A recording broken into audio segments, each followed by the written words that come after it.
അസ്സലാമു അലൈക്കും വറഹ്മത്തുള്ളാഹ്. അല്ലാഹു തആല പരിശുദ്ധ ഖുർആനിലൂടെ പറയാണ്, അലാ ബിദിക്രില്ലാഹി തത്മഇന്നുൽ ഖുലൂബ്.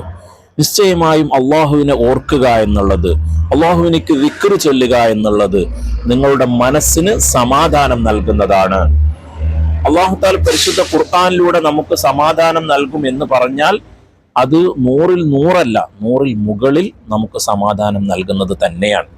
ഈ ഒരു വിഷയം ഒരു ഉസ്താദിനോട് ചോദിക്കുന്നതും ഉസ്താദ് അതിനുള്ള മറുപടി പറഞ്ഞു കൊടുക്കുന്നതൊക്കെ നിങ്ങൾ സോഷ്യൽ മീഡിയയിൽ കണ്ടിട്ടുണ്ടാകും. ആ ഉസ്താദിനോട് ഒരാൾ ചോദിക്കുകയാണ്,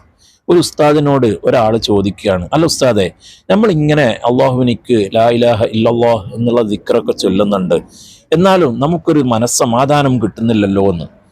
അപ്പൊ ഉസ്താദ് തിരിച്ചു ചോദിക്കുന്നുണ്ട്, നിങ്ങൾ എങ്ങനെയാണ് ഈ ലാ ഇലാഹ ഇല്ലല്ലാഹ് എന്നുള്ള ദിക്ർ ചൊല്ലുന്നത്? നിങ്ങൾ ഒരു ബിരിയാണി ആഗ്രഹിച്ചുകൊണ്ട് ബിരിയാണി ബിരിയാണി ബിരിയാണി ബിരിയാണി എന്ന് പറഞ്ഞിട്ട് ഇങ്ങനെ ചൊല്ലിക്കഴിഞ്ഞാൽ നിങ്ങൾക്ക് ആ ബിരിയാണി കഴിച്ചതുപോലെ ആകുമോ? ഇല്ല. അതുപോലെ തന്നെയാണ് നിങ്ങൾ ഇങ്ങനെ ലാ ഇലാഹ ഇല്ലല്ലാഹ് ലാ ഇലാഹ ഇല്ലല്ലാഹ് ഇങ്ങനെ ചൊല്ലിയാൽ അതല്ല ദിക്ർ. എന്നിട്ട് ആ ഉസ്താദ് മൂസാ നബി അലൈഹിസ്സലാമിന്റെ ചരിത്രം കൂടെ പറഞ്ഞു കൊടുക്കുന്നുണ്ട്. അതായത് മൂസാ നബി അലൈഹിസ്സലാമിനെ പിന്തുടർന്നുകൊണ്ട് ശത്രുക്കൾ വരുമ്പോൾ മുമ്പിൽ കടലാണ്. ബഹുമാനപ്പെട്ട മൂസാ നബി അലൈഹിസ്സലാമിനോട് കൂടെയുള്ള ആളുകൾ പറയുന്നുണ്ട്, മൂസാ നബിയെ, നമ്മൾ പെട്ടല്ലോ, മുമ്പിൽ കടലാണ്, പുറകിൽ ശത്രുക്കളാണ്, നമ്മൾ പെട്ടുപോയല്ലോ നബിയെ എന്ന് പറയുമ്പോൾ മൂസാ നബി പറയുന്നൊരു വാക്കുണ്ട്, കല്ല, നമ്മളങ്ങനെ പെട്ടുപോകൂല. കാരണം എന്താ? ഇന്നല്ലാഹ മഅന, നിശ്ചയമായും അല്ലാഹു തആല നമ്മുടെ കൂടെയുണ്ട്. ഇതേ വാക്കല്ലേ ബഹുമാനപ്പെട്ട ഹബീബായ റസൂലുള്ളാഹി സ്വല്ലല്ലാഹു അലൈഹി വസല്ലമ തങ്ങൾ സൗർ ഗുഹയിലിരിക്കുന്ന സമയത്ത് ബഹുമാനപ്പെട്ട സിദ്ദീഖ് റളിയല്ലാഹു അൻഹുവിനോട് പറഞ്ഞത്? അവിടുന്ന് പേടിക്കുന്ന സമയത്ത്, അല്ലയോ സിദ്ദീഖേ റളിയല്ലാഹു അൻഹു, നമ്മൾ ഇവിടെ രണ്ടുപേരാണെങ്കിലും അല്ലാഹു തആല മൂന്നാമനാണ്, നമ്മുടെ കൂടെ അല്ലാഹു ഉണ്ട്.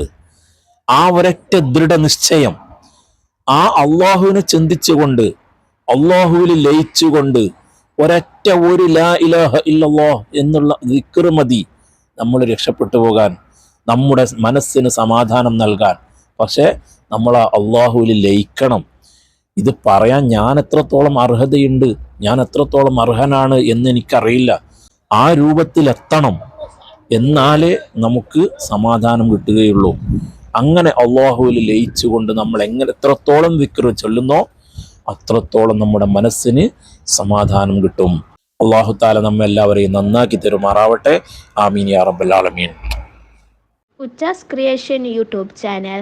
Like, share, comment and subscribe.